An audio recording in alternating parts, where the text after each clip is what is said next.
Di sebuah desa kecil yang sunyi, hiduplah sebuah keluarga yang tiba-tiba menjadi kaya raya.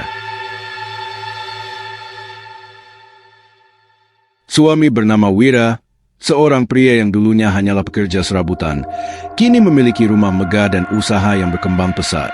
Istrinya, Ratna, yang dulunya harus menghemat setiap rupiah untuk makan sehari-hari, kini hidup bergelimang harta. Mereka juga memiliki seorang anak laki-laki berusia 7 tahun bernama Damar. Namun, perubahan drastis itu mengundang bisik-bisik warga desa.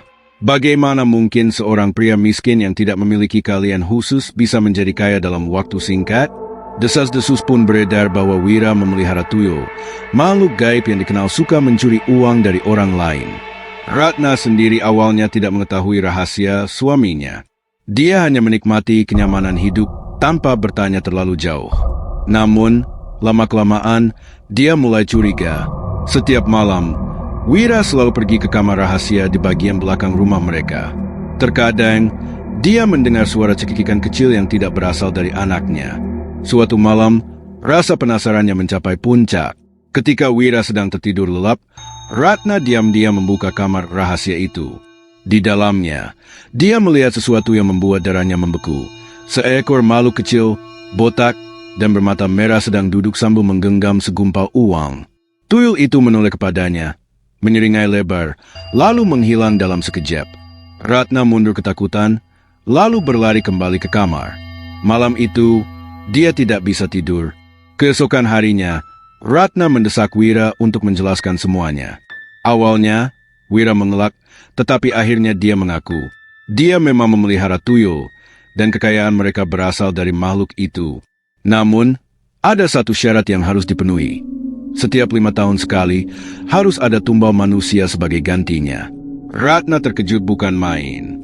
Dia ingin pergi dari rumah itu, tetapi Wira memohon agar dia tetap tinggal. "Aku akan mencari tumbal lain," kata Wira. "Kita bisa memilih orang yang tidak dikenal, atau orang asing dari luar desa."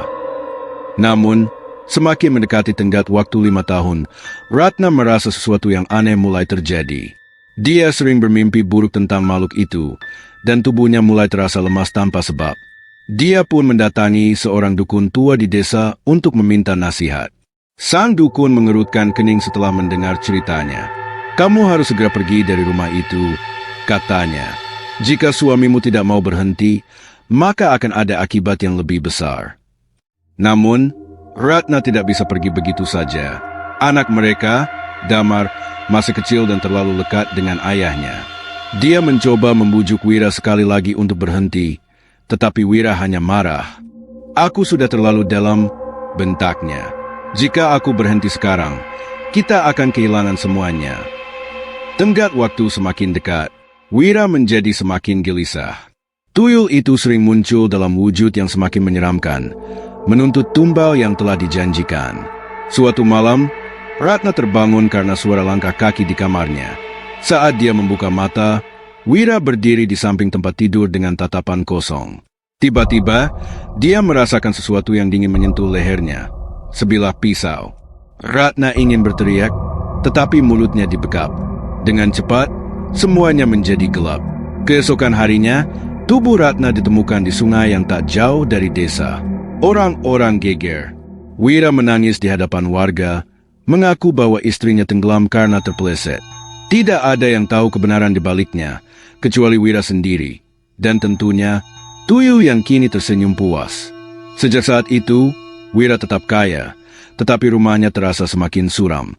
Tuyul itu tetap ada, tetapi sekarang sering terdengar suara tawa cekikikan di malam hari, menyerupai suara Ratna.